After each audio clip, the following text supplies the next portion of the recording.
Thank you for tuning. Martin Brossman in the house today. Martin, say hi to the people. Hey, excited to be here. Always a perfect day. I appreciate you coming to spend time with us for the community added value. So, today we're going to be talking about relationship marketing. Incredibly huge buzzword in business right now.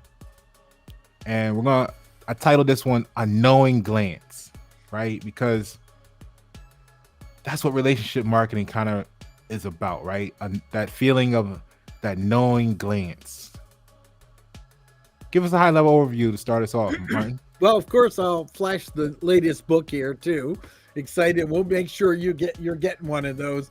With the holidays coming on, I've got a lot of books I'm sending out for Christmas presents, and the big thing is understand that everything from Facebook on was really built on relationships. So Facebook drives their money by digital ads, right? How did they start? By relationships, by being in a school, building one-on-one contacts.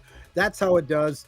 And after writing several books on social media, I truly realized that one of the things that we needed to get back to, since the whole social media web place has gotten more pay to play, more competitive, harder to get into, is some fundamentals on the ground.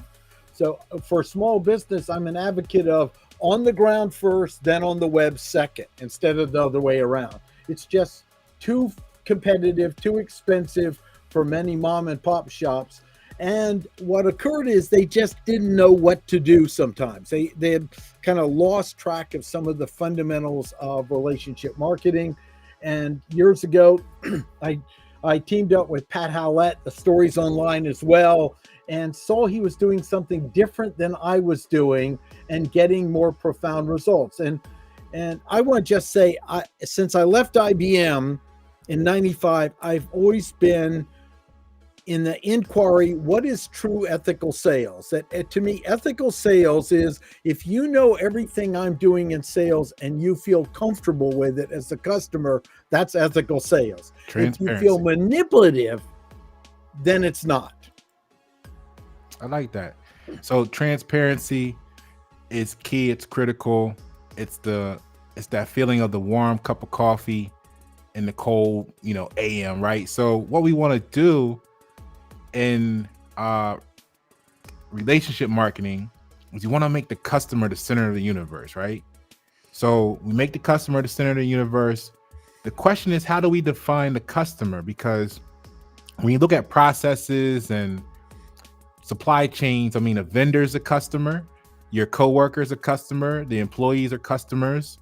So work that in for us as far as in the relationship marketing, making the customer the center of the universe. How do we define the customer, first of all? Well, first of all, that's a fantastic question, because we have to think in terms of all of this. And we know this from like large companies that are trashing their vendors, but claiming in their mission statement, they're here to serve humanity. So yeah, as a small business, we have to think about how we interact with everyone.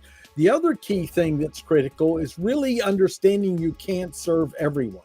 You have to get who are you able to serve that has an experience of the highest unique value you have, who enjoys the product, you enjoy working with you, and they're happy to refer you because they want to. That you first must start with who are you able to serve well and who are you not? And who you're not able to serve well are still great people. They're just not the right people for you. And that's where the beginning mistake occurs, is we can serve everyone. Well, you aren't even on the court today if that's your answer in business. And that's a lot of what we talk about in the beginning of the book is, what is we call it your only. We don't use the word elevator pitch because that was designed for selling movies. And most of the time it's a stream of data that gets people to think of their shopping list or how to get away from you. What is your only? First, building that relationship, first building the connection, then understanding what is your unique offering, the unique value you bring to the table. That's a combination of you, the people, the context, everything. It all goes into the max. And then who can you serve and who you can't. So my system is all about a certain level of pre-screening, even for retail. Now you have to be a little more creative with retail, because anyone who can come through the door will come through. I used to run a Radio Shack, and that was one of my quotes. In retail, anyone who can come in will come in. And so you have to get more creative in the indicators that attract the customer you can serve well. So that's the beginning. Then you talked about how it branches out to the people around you. Yes, you know, a lot of professionals that are really smart and understand relationships, before they hire a salesman, they'll go out to have lunch with them, and they'll pay attention to how they treat the waiter or waitress, because that's one of the criteria to decide, is it someone they should trust in their business? If they discount the waiter or waitress, they often will not hire them. And I agree with that. You know, how are you as a human being in the world is part of this. But it doesn't mean you don't have zero discernment. It doesn't mean you can help everybody. You need to have your core mission of who you can serve. But then I also am an advocate of a certain level of what I call social tithing. And so that's, for example, Colleen, my assistant, knows sometimes I'll do things for veteran groups and so forth. But that's the social or business tithing, I call it. But you first have to take care of yourself. Just like in the airline, you put the oxygen on the adult first and then on the child. I think that's a great, you said a lot there, and it parallels into how we could transfer the community into being sustainable communities as well, because everyone in the business ecosystem is a customer. So we start to realize that when you start to say you value your customer, that can only be true if you value every single component in that chain, from original material needed, resource material, all the way through to final production, finished product, and delivery to customer. Because satisfied vendors and employees alike contribute to the harmony of the ecosystem, both internally in the company and externally in the community that it serves. So, you know, creating a fulfilling business culture, you need to know more than they do sometimes, you know, about their own emotions and what they value. And without clear boundaries, it can lead to biases and pretty much unwise decisions, like you were talking about what the definition of ethical business is. So judgment could be cloud and potentially causing conflicts of interest, and even be seen as favoritism in some cases. So speak on that from the relationship management point of view and leadership aspect. Yeah.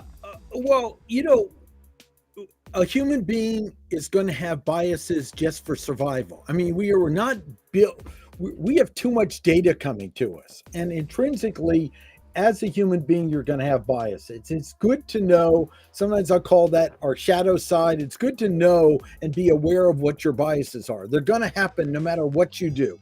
Human beings intrinsically often will feel more comfortable with something that looks or seems like them. That's why I believe that came from the herbal tribal situation of basic groups working together and going, the ones on the other hill might kill us. We know who we are. We know who they are. So in our society where we're all mixed together, it's important to just be conscious. You're going to have biases. You want to be aware of them, and you'll have biases, pro and con. I'll give a pro bias of mine. I went to St. Andrews University, and that school at my time was the first with the maximum accessibility for wheelchair students on the East Coast. Now everyone has that, okay? And so out of 800 students, 100 were on wheelchair, which was really a great opportunity.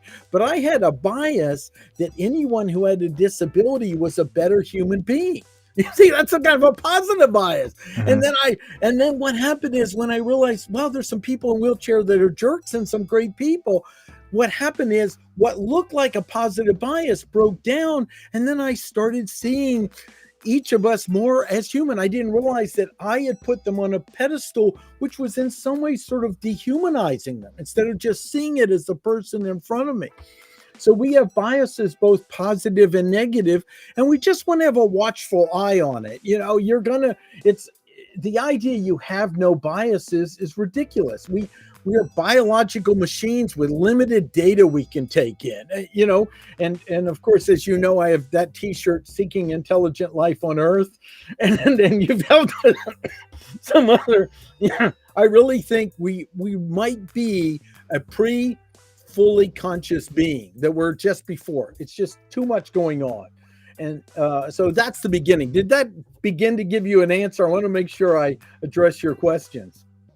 Martin, I think that helped a lot of people out, and we can dive right into the next question here. Taking the vision to the long-term focus and long-term orientation of both business and community alike, what's the problem? What's the latent issue with transactional marketing? Well, first of all, we have to start with fundamentals of what are we committed to, who can we serve, who can't we serve, who's important to work with, and where are we going. I mean, I think that's very useful. Not that every human being needs that, but having a vector, a direction, a purpose can have great utility in business. And that's the beginning, because if I can come to you and say, here's what I'm committed to and my values, and then you can bring those forward, that's different than just emotions. You see, emotions are important, but they're gooey and they're fluctuating and they vary. And when we can get clear, what are our core values? I know you're on a real mission of connecting with the world. You're an artist. You have a mission to learn things outside your own domain and have engaging and interesting dialogue to make a difference in the world. I mean, I know that as one of your core values from us interacting before. Now we can relate. What are you committed to? What am I committed to? I think that's where we need to start, because I think we too quickly get absorbed into the emotions. And the problem is those are biologically changing. We don't want to discount them. We don't want to ignore them. But if I say my commitment is to be of service to the world and make a difference in people's lives, so on their deathbed, they're moved to tears by the beautiful life they create, you have something to relate to, don't you? Well, it says, well, I just want to make everyone feel good. You say there's a little difference there. Those who know me know, like you, we've had years together, and it's good to see you on your new book here, because I know the value that's in that book and the character that stood behind contributing to it. And it's like, make it personal. Like you said, when you just throw some random emotion out there, most people aren't even in control of their emotions. They don't know their emotions. So that means that the emotions are weaponized against them, quote unquote, potentially. Mm-hmm. Right. And like you said, it's such a watered down thing versus being just businesses today need to understand that generations from the millennial generation, I'm like one of the first millennials. I'm August of 1980. I'm like millennial number 105, right? So from my generation forward, it's no longer about what your product is. Like, they don't care no more. Yeah. It's more so, what do you stand for behind that product? Like, what are you doing behind the product? So yeah, make it personal. Get to know that person. It allow you to have tailored products, services. Like, listen to people. When they say, what do you pull out a menu of what do you offer, or do you take the time to get to know the person's goals, their challenges at the current state, their family, what they value in life? You may even discover that the answer is you have a solution for them, and maybe you didn't even know you have that to offer as a service, but you know the answer to help them. So it can actually help build the community. And that leads me to this question, right? Is this why members of the community should embrace, let's say, paying full price and maybe even tipping beyond that, contributing as an investment into the businesses locally? I see that as an investment in the community's future. Yeah, well, I think there are two pieces here. One, we've got to get back to our own communities. I grew up in Washington, D.C. In fact, my parents were Democrats growing up, but I knew all sides of the political scene. I know way too much about what goes in Washington. and I've really become more of a localist. We've got to get back to basics. What's important to you, John, about your home, your community, and what can we do here? Because we want to have a community we're proud of. We want to have a community that's safe. We got to address issues and think both short term and long term. We can't go for noble causes not grounded in reality. We need to, not that we don't want noble causes, but so many times it looks like they're going for a noble cause that's creating the opposite effect because they hadn't thought about the consequences that occur when they're doing it. So we've got to get back to some basics. And that's why I'm actually helping a local politician out in my own district. We've got to start saying, if we aren't actively involved in our community and finding ways to work things out and how to find common ground, that's why I'm an advocate. Commitment and values are easier to build common ground on than just feelings. And start with that is the beginning. And then honestly, I know you didn't go into politics, but then work our way back to Washington, because Washington on all sides is just a train wreck. That all I have to tell you, here's what I'll say in politics. I'm an independent, okay? If you want X to happen in the world and you get Washington to legislate it, I guarantee almost the opposite will occur within 5 years because you did it. It's up to us. We got to start here. We got to personally empower ourselves. We need to take all the personal responsibility we can in our own communities and start at ground zero. They are not going to save us. They're going to do something that will have consequences almost the opposite of what would serve us. They can't. They're too disconnected from reality. So that's why it's so important. Localism, start local, help yours. Then you talked about businesses. Now there are two pieces to the local businesses. Yes, shop local and all that's good, but the local businesses have to get over their issues and work together and go, how do we add the value where it's worth me leaving my chair, not ordering on Amazon, go, I want to go down and have an experience at that ice cream shop.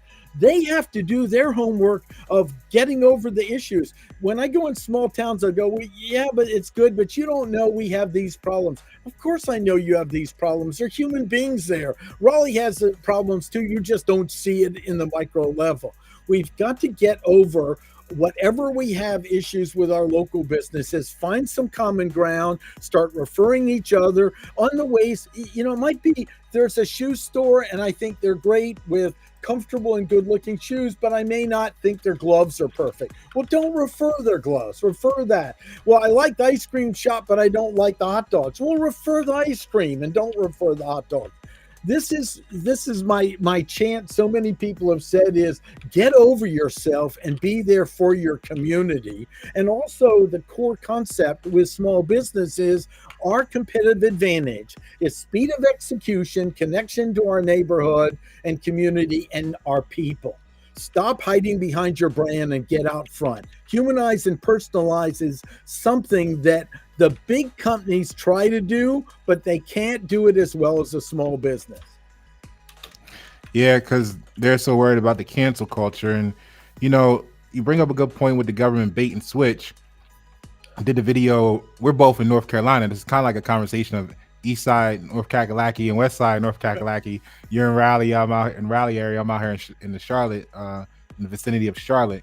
So, with that, I just did a video recently on the fact that North Carolina fell in the overall freedoms ranking from 13th to 24th. And on their measurements, personal freedom fell from 13th to 33rd. And what I was able to pinpoint in that video was how, just like you said, you asked for bridges and industrialization and education funding, right? Infrastructure funding. And this is how they were able to manipulate the personal freedoms and it dropped as a success of that. So we definitely have to take charge ourselves to prevent opportunities like that from hindering personal freedoms and infringing upon businesses and being too many regulatory issues going on and stuff like that. At the same time, though, I think you bring up a good point about because I'm American and I look at DC and all that as the United States as two separate entities, America and the United States. But ultimately, you know, you spoke on some great things. And I think where we're at right now is, far as relationship marketing, there's this thing called customer loyalty program. So Sabor Latin Grill, or give me $10 off after so many purchases with them, or Domino's gave me a free pizza. And as a part of a rewards program, actually encourages repeat business, right? So then the repeat business starts to put a smile on your face every time you smell nachos and pizza, and then it psychologically makes you start to embrace them like you do, the fresh baked bread of grandma or the cookies. So now, how do we work that thought process into business itself from relationship marketing, and then go ahead as far, now that we're on topic, as to say, how do we build that into our communities to create sustainable communities, Martin? Well, I'm trying to think where to jump in on that topic, but take your time. First of all, I just want to say I'm a much bigger advocate of loyalty programs and combined specials where you put things than massive discounts. Offers like I won't mention it, but it starts with the G, that gives insane discounts. I've actually seen that destroy more businesses than anything else, small. Because what you want to do is you want an incentive that attracts the customer you can serve best. But if you make it all about price, you're just becoming the Walmart of your industry, a commodity. And this is important in all aspects of it. The one thing in a small business is you've got to get, what is the added value that stands beyond just price? Not that people don't care about price and everything else. That's why we have the loyalty programs of others. I'll give an example. A small ice cream shop in Bellhaven, and I know the guy, the person and the family owns it. And I went in there and he goes, you can buy cheaper ice cream. But what you can't get is someone that smiles, someone's here, a little place to sit down and get away from your work and talk to us. We have an assortment of some chocolates you just don't find anywhere else. And they really understand the added value experience people get, even in this little shop. And that's very important to start with, is what is the experience? That's why I just completed teaching my brick and mortar marketing class. And it's really about thinking of the total experience and how do we get to enroll every customer into becoming an ambassador of our business and be sorting for it just like chamber directors do, and making sure we aren't just a clerk in our own business. There are so many aspects to your question. Ask back, because I don't know that I addressed them all there.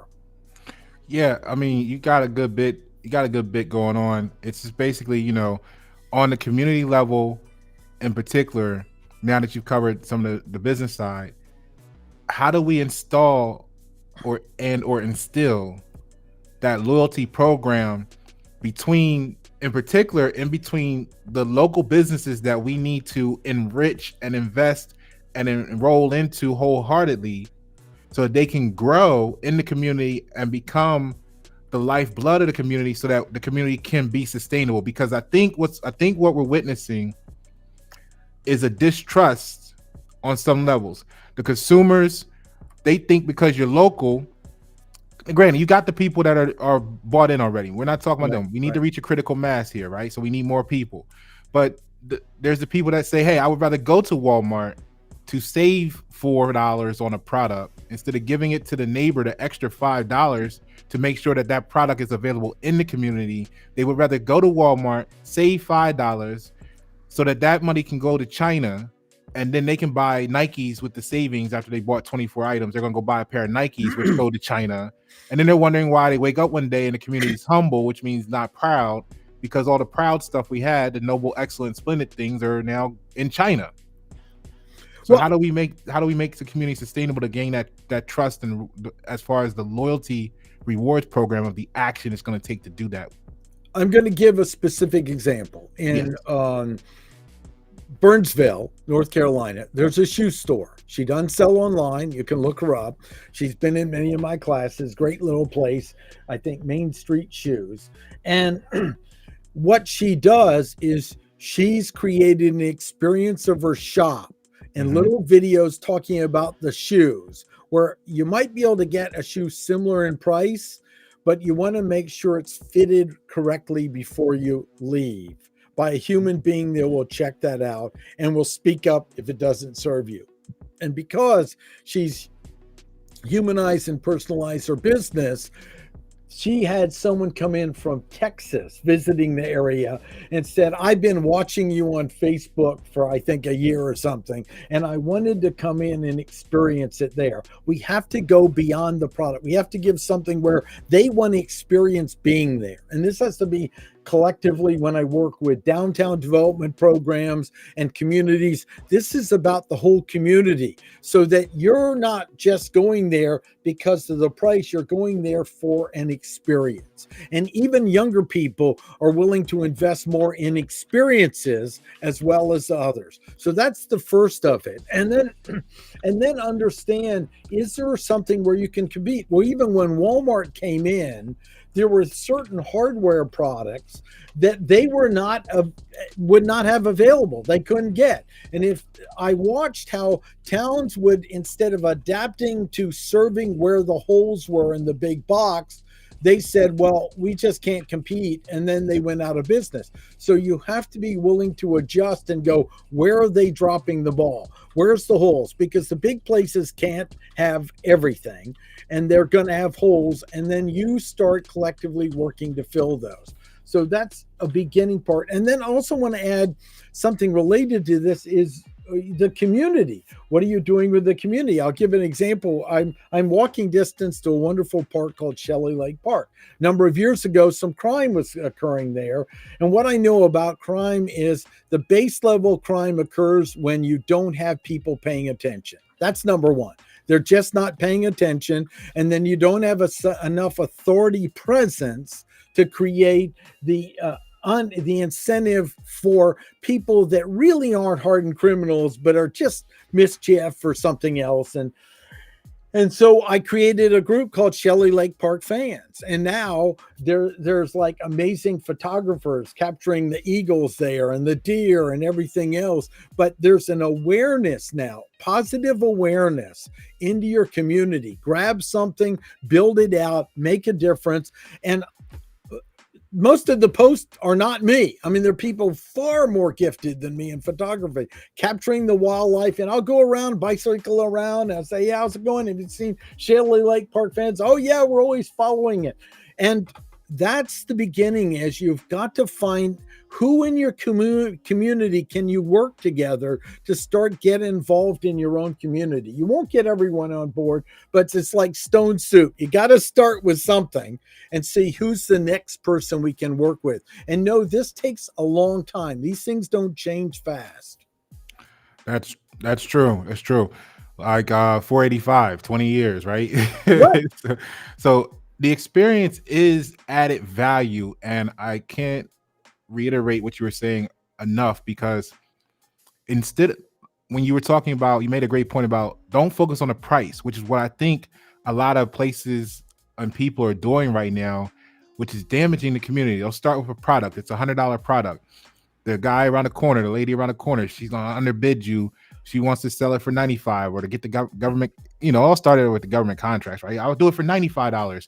And then somebody else says, well, we can do it for 80. And then somebody comes along, 75, 50, 35. It's like the opposite of an auction, right? So now eventually all of a sudden the product is $5. Now how they got the $5, who knows, right?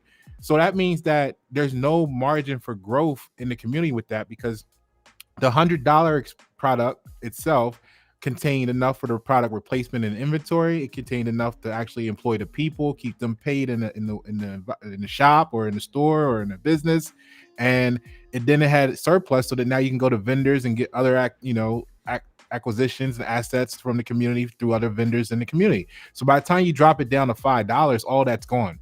All of the currency circulating in the community from that product is gone. And then, like you said, eventually the success of that is the mom and pop or small business shuts down. And that's a problem. So now communication is super critical, because you need to communicate the value. And that's what the experience is. You need to communicate that this experience exists, which is going to be relationship marketing. And then the experience is communicating all kinds of information in itself about the service, product, and brand. So talk a little bit about the importance of communication from a relationship marketing expert perspective. Well, one of the toughest things to deal with is people that were taught you should not wave your own flag, or they came from the corporate world getting into small business. And the antidote to that is it's our responsibility to communicate the value of our business. It's not the customers to discover it. And that's one of the toughest things to break out of ethical people that see if I talk about my own product, then somehow I'm being arrogant and boastful. No, I need to view it as I'm of service. I have something of value. I have something that it's in some ways the business is the gold. And it's finding the person that values the gold and being able to practice communicating that so they see the value, and you've got to lead the way. I mean, look up the shoe store. Someone walked into her shop once and said, "You're a celebrity." And she said, "What?" And she said, "Well, we watch your videos always on Facebook." And it's just a person who owns a little shoe store in a small town. In fact, there was a wine shop and they would tag team together. And I loved, Joyce was wonderful. She retired and sold the business. So she did well with the products, but she said, "I don't like how I sound or look on video." And I'm not, she knows. And I said, "Well, then why do you keep making the videos that you learned about in my class?" And she goes, "Because it adds to the business. The customers say I'm adorable. I don't think I'm adorable."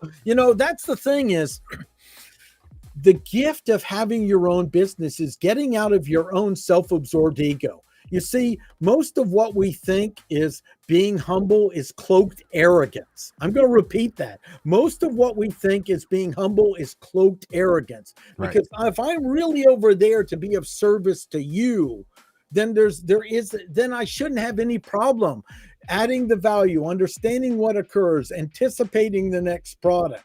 But if I'm worried about how I look, that's just a little cloaked arrogance. That's nothing noble. That's nothing to be proud of. That's you not being of service to your customer. And when people really first of all, when they hear this, they're usually not happy with me, just so you know. Because they thought they had this noble little story in their head that let them stay in their comfort zone. I've been blessed in my life that if I stayed in my comfort zone, I probably wouldn't be alive today. Not because I had a tough upbringing, but in 4th grade, I was put in the special needs class. Back then, we called it the retarded class. And we were brutal to those kids. And now I'm in there. Well, the truth was, it was the only tutor. I had dyslexia, wasn't identified and all that. But to me, oh my God, now I'm stupid. And then I built a sense of self out of that wasn't really till I got about 35 where I go, I got to make up another story to live out of. I'm not going to survive that. I'm too stupid to be alive and going to get caught, which is this. I started to understand it. So I had the blessing that being in my comfort zone growing up would not survive through my life. Most people, unfortunately, whatever worked at 9 years old, they're still living that out. I mean, that's, to me, why we have the biggest problems in the world. We have most people that are living out of their childhood built identity, and they haven't broken it apart enough to be an adult yet. Exactly. I had a necessity to do it. That's why I have the t-shirt, it says, if your life's boring, it's because you're boring. Life begins outside your comfort zone. And I think that's the blessing of having a business. You're forced to get outside and adapt and change. Well, if you're in a corporate job and you just do the right things and you meet the indicators, you can hide out until you get to retirement. Then you have about 2 years before you have your heart attack and die. That's enough in itself, right? Because they know that they're tearing the world apart with the actual jobs and everything, which is just why the community has to stand up and come together itself so that we can make the world, be the change you want to be. Yeah. So with that, right. So with that, we need to work on trust, right? So that's a big part of relationship marketing, because we need the local businesses and residents to collaborate in the effort of change. So let's talk a little bit about the emphasis in building and maintaining trust in relationship Oh yeah. marketing. Well, first of all, I think I'm gonna have a T-shirt: "Integrity, the new competitive advantage."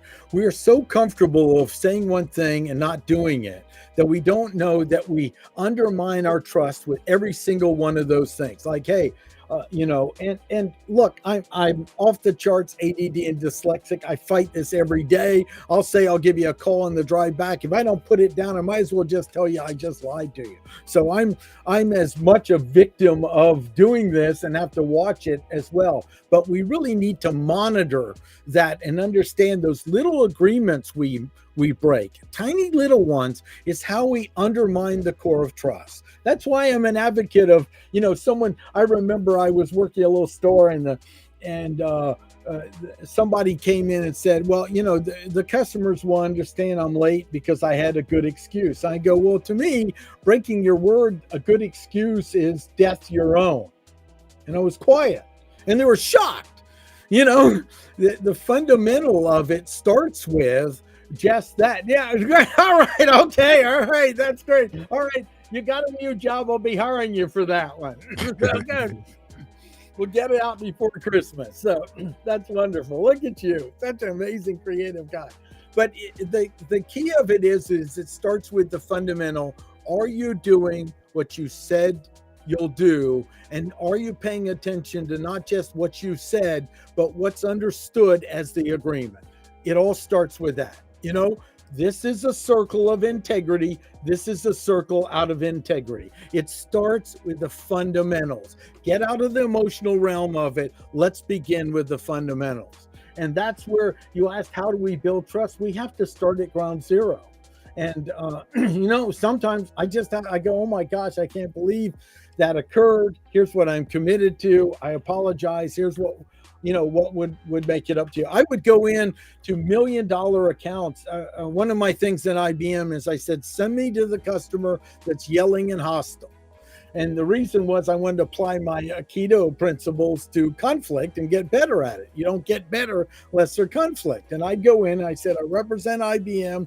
What will it take to build your trust again? And no one else would say it. They thought, what if they ask for my home and I have to give it to them? I don't have to give it to them. I need to know what it is and then say, that's great. I'd love to give you my home and my car and everything else, but here's what I can start with and start serving. So it begins with the fundamental principles of, are you monitoring the basic integrity of what you say and what you do?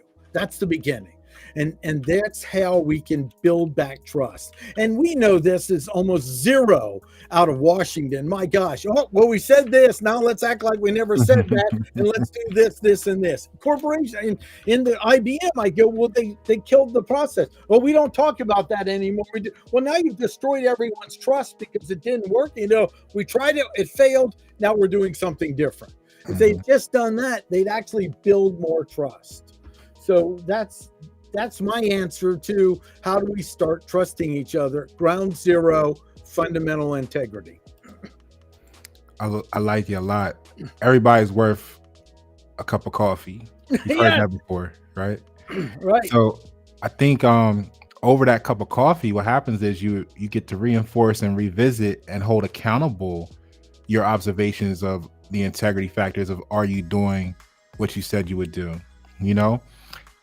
You get to build that relationship while marketing your vision statements and your destinations and your goals and even your challenges as a brand, as an individual, as a people, whether that's to another company, a potential customer, or to what you may believe is your government, because, well, we're supposed to be the customers. That's why they exist, right? So we, the people, need to look at that focus, and stop being humble, which is not proud, and start being proud, which is noble, excellent, and splendid, which is different than pride, but that's another conversation that you can check on White 7. And shout out to the evocativequotes.com for all those wonderful t-shirts. Which thanks to you helped out with a number of them too. Hey, couldn't have done it without you. Yeah. But so what that cup of coffee does is it also gives you the opportunity for cross-selling and upselling. Speak about how relationship marketing leverages existing customers better than transactional. Well, the first thing is one of the mistakes of people in sales coming from a corporate job where they were in sales to having their own business is often in sales, the sales job is to bring in the new customers, hand them off to someone else, and they're done. And that's the kiss of death in a small business, because the most important customers are the ones you already have. And then are they the customers that are right for our product, and how are we supporting them to build out from there? So, one of the conversations I just had a consultant, and he bought 20 books because he went to his clients, it's an auto industry, and there were 21 people there, got 20 books, and a manager saw it and guess, I'm going to get everyone to do this, because he said, imagine if our salespeople go, my goal is to make you so satisfied with your purchase of this car, you want to refer 3 people. And then let's check in. How am I doing with this? How am I doing with this? Now, if they really believe they can't serve them, you don't want to be rude to people, but you want to really understand that's not your customer. It's okay. Well, I get this better at so-so's autos. This may not be the perfect car for you. It's fine. We can be friends. I would get what I want you happy, even if it's not with me. And so that's part of the thing is in the book is understanding the process of being a relationship marketing business, and understand that how you stay connected to your customers is key, and what works in doing that. And not just hunting for the next new customer, because in small business, new customer acquisition is the most expensive thing to get. Building out on the right customers, and right being the ones you can serve well. It's not a moral thing. It's not ethical. Who are you able to serve best? And building off of that is much more efficient than how do I just hunt for the next egg or and then building those supporting the strategic allies that are the right golden goose for you, giving golden eggs and working with it. Just know it's seldom what you think in the beginning, and it moves forward. I'll give a quick story. There was a mortgage guy, and he was great years ago. He would go around, and everyone who referred someone to him, he'd make sure to give them a gift.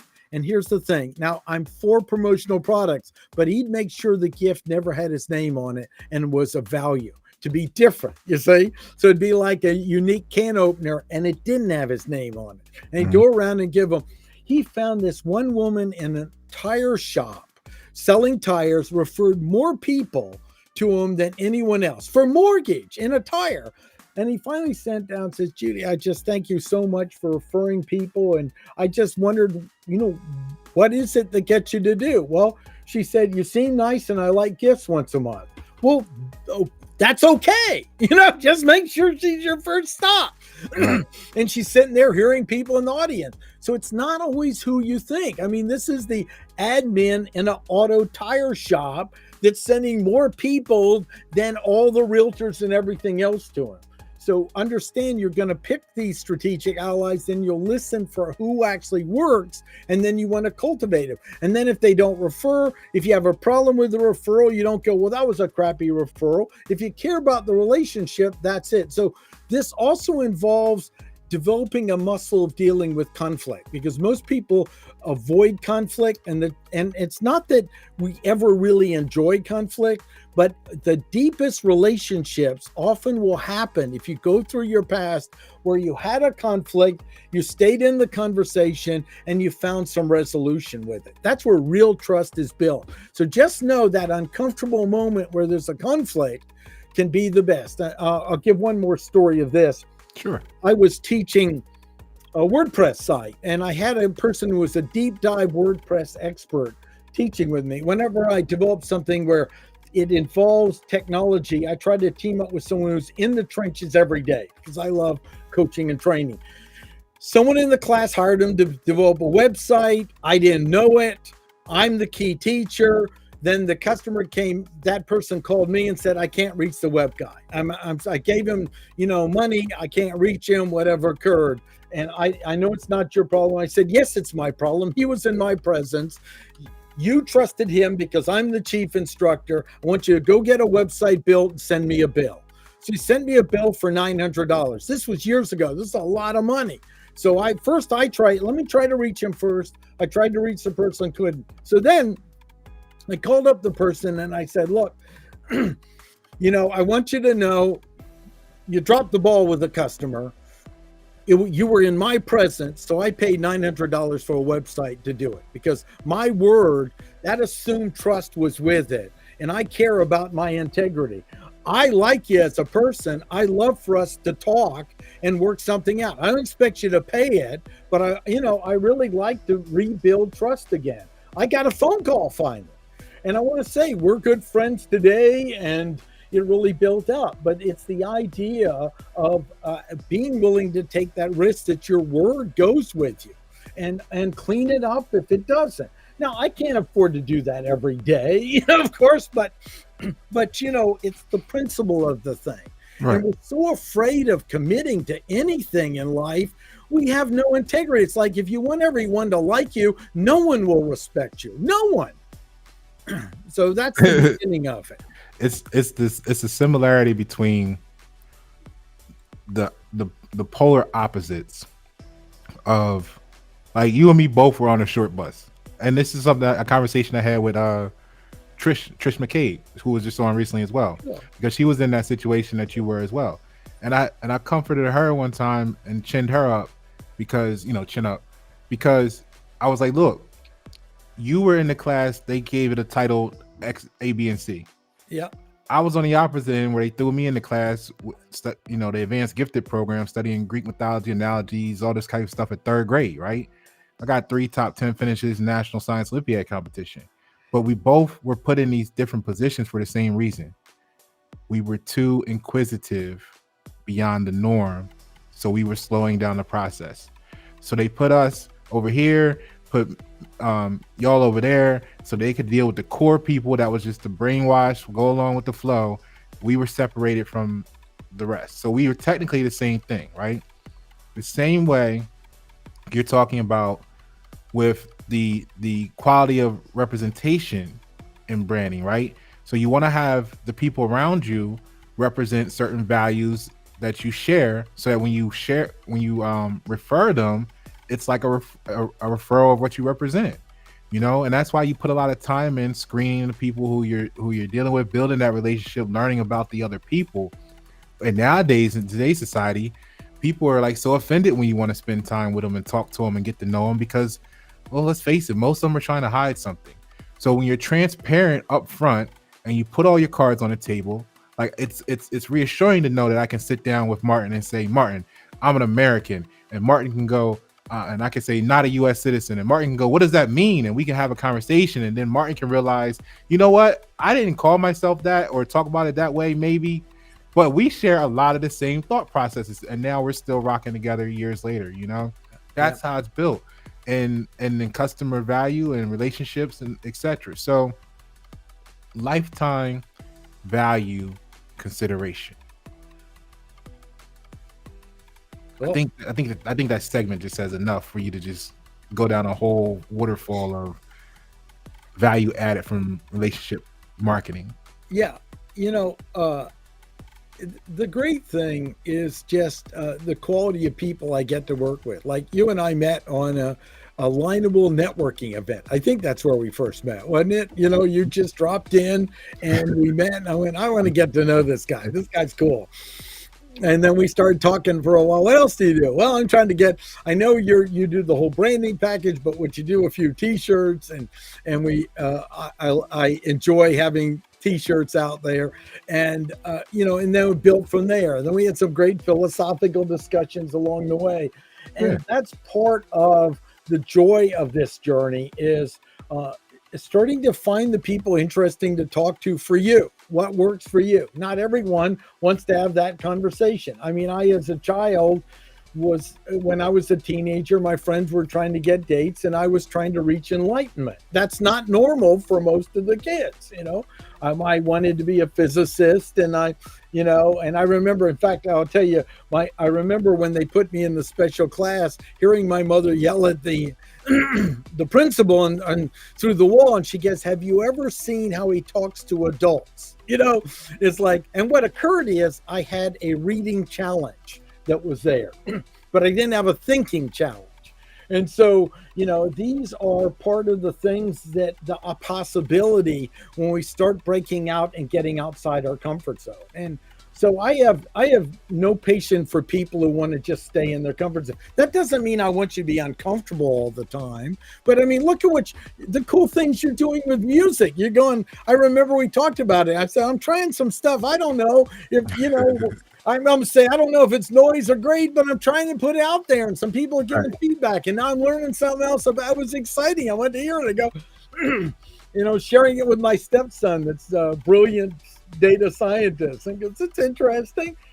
But that's part of the feeling of alive. You know, Julia Cameron, who wrote The Artist's Way, had I'm paraphrasing her great quote. She wrote one of the best books for artists to understand that art is a struggle, and it's okay, it's a struggle. She said, if you want to find where most human beings' greatest gift in the world is, go to a graveyard, because it's rotting in the ground, because they never had the guts to share it with the world, and they died with it, and they didn't give it away. And I still think that's such an important aspect. You know, I want to feel that little bit of on edge with something. Am I trying to learn music again? I picked up the electric bass 100 times. It's okay. I may never get past the 12-bar blues, but at least I'm trying and learning something about Rock out. You know, and so this is an important aspect of this idea that small business networking, the quality of people you have around you, is so important. Many people really need to kind of move away from the people, because sometimes when you're stuck in life, you've surrounded yourself unconsciously that people that support you being stuck in life. There's a quote, you know, I have a men's book coming out. You'll be first to get a review on that. We'll do a show on it. But, you know, there's a buddy friend and a real friend. The buddy supports you in staying comfortable in your addictions. The real friend challenges you to be the person they know you really can be. And most of us have buddy friends. Right. Like you said, they want to be liked all the time, want everybody like them. Yeah. And that's what separates, you know, us. It's just like me when I was saying earlier, hey, it was reassuring to know, because that's what I look for. That's why not like I'm going out to attack people, but I'm like, look, because of transparency, let me just tell you up front, we're meeting day one. I'm this, I'm that, I'm American. You're gonna think I'm crazy, but here's why. When you learn the word driver, we can reduce the police shootings across the nation by 80%. And they kill more people that look like Martin than they do people that look like me. So we all got an investment in here. So that's why you're going to hear crazy things about Pasha, because that's what drives Pasha. That's why Pasha's trying to create sustainable communities. So that way you're upfront, you're honest, the communication and transparency is there. And I like what you're saying, because it reminds me of the quote that I always use: the closer you get to where you see yourself going in life, the more the people around you become what you expect. And just hanging in there and being real with people, without fault, without prejudice, just being you, just being natural, opens up so many doors. Look at you yourself, how you went from probably a conversation about helping a customer or client to building podcast studios. Right. You know what I'm saying? Like, you know, explain that transaction. That's where this got upgraded from, helping a client build his podcast studio. Yeah. So you find needs that you may not have been thinking of, that the community needs, and you can service them. And now, years down the road, you're becoming a subject matter expert in that, right? Adding value to the community. Yeah, and then what's relevant? I got into social media not because I liked it, but because at the early stages it was something that had a equal playing field for small and micro business. Now I'm looking at so competitive. It's not that it doesn't serve its place, but we need to get back to ground game stuff because it's too competitive.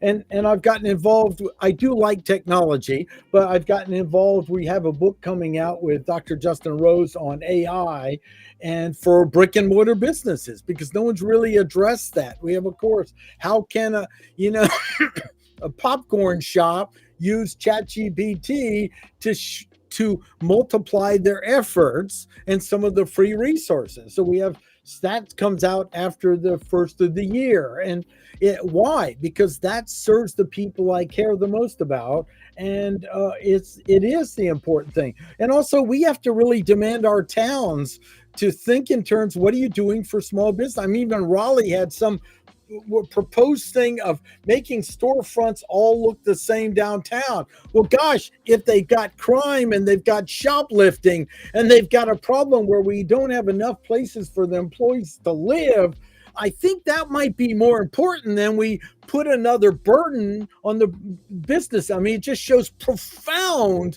absence of awareness of what's really going on. Mhm. And we need to say enough is enough. I'm sorry.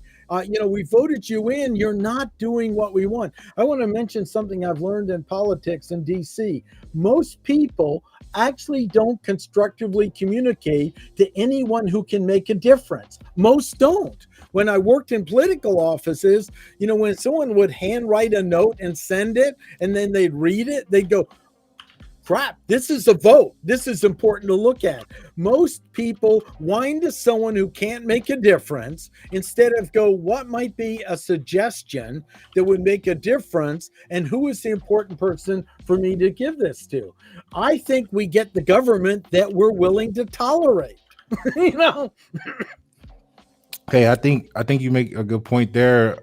My summary, like when you mentioned those the facades of the business, that flashback right into the video I was talking about, where the overall freedom rankings of North Carolina has fallen from 13th to 24, and in personal freedoms from 13th to 33rd ranking.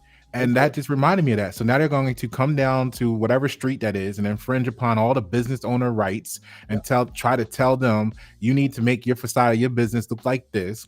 We don't care about your individuality of your brand, your look, your whatever. We don't care that it's going to drive you out of business for having to remodel or revamp or lose the creative advantage that got customers coming to your shop instead of the one next door. That means that little Johnny's going to lose his job there because you're not going to have the sales. And then little Johnny go out and commit crime because he's got to feed little Tanya in the household. And they don't care about none of that because that's all intertwined in the overall freedom rankings, because it wasn't just individual, it was business as well too, factored into those rankings. So I think the gatekeepers, politicians, gatekeepers alike, even in industry, they're suffering from that. Like you said, we want to be liked. Now, what does that mean? They want to be liked by the people, which means they make false promises. They want to be liked by the people that got them in power, because keeping it real, people don't really like that, right? When you're true, people don't really like true. It doesn't make them feel good. Like you said, most of them brings them out of their comfort zone. And if you want to stay in that position and stay with the benefits and pay and power or whatever, you want to be liked. So we're coming up here on an hour. What closing remarks do you have for the whole situation? Well, my closing remarks is what I hope is this wonderful conversation we've had stimulates new thoughts for you, and let them know you're really open to comments on your channel. And also, I want to say is, if you got value out of it, share this guy's channel here. This is Pasha is up to something. Let at least 3 people know about what he's doing here and get it out there, because he's a dynamic. I've known you're a feedback loop. I'm watching you evolve right before my eyes. You learn something from someone. You're changing the show. Look at the production of this. I mean, this is just so cool. I want to ask you 20 questions how you produce this show with the images and everything. Yeah, I mean, it's all part of your creative process, but I'm watching you you're a work of art in process. And what I say is, if you get value, don't be stingy. Pass this on to 3 people, and I'm okay with buy my book. I guarantee it's the best $15 you'll get. And then if you get value, pass it on. Get 3 other people to do it, because I really believe that I've got a recipe that can be transparent and really make it a better society with what's going on. In fact, I love that picture you got is from, there's a health food store. People say, why don't you get your book in a bookstore? Why? They have plenty of competition. I want to help the local owned health food store right around the corner. I talked to others, we wanted to have your book all along, and they bought 10 copies and stuff. And I was going to put it in a retainer. Then, no, we're writing you a check right now. We want it, supporting local and stuff. So, that's at Harmony Farms Health Food Store in Raleigh. They've got them. You can get it for Christmas. And again, support this great work you're doing, Pasha. This is, it's just always fun. I was so excited when you said, I want to get on the show and talk about this. I think I'd love to hear other people's view. Yeah, definitely. When I saw the book, I was like, we got to get you on here to talk about it. It's very timely. It's what the community needs.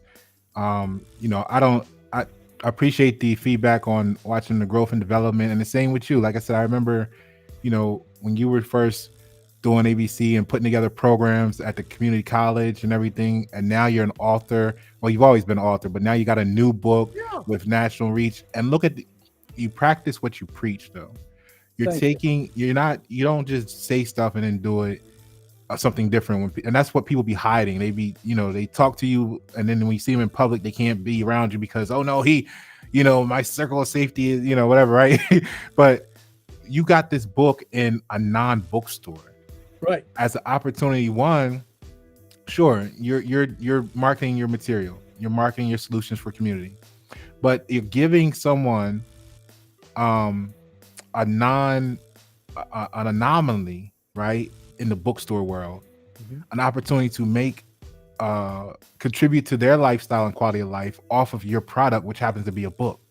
So that's creativeness and ingenious, and all through what you're talking about in the book, relationship marketing, because you had the relationship with that store owner, and that derives the opportunity for mutual benefit of a book being sold in a non-bookstore. I mean, it doesn't get more creative and community based than that, right? Yeah, absolutely. This was fantastic. I so enjoyed this, and I love to hear people's view on it. And they don't have to agree with us, do they? No, they don't. We just need a critical mass, and we're going to get that regardless. And we're going to reduce the codependency on large businesses and big corporation and big government, because that's how we make the sustainable communities. So I appreciate you. Martin, we're going to get you back on here in the future. Like you said, you got some more books coming out soon, maybe even before then. At this point in time, say bye to the people. Pasha Pyro, Y97, thank you for tuning. Pick up that book.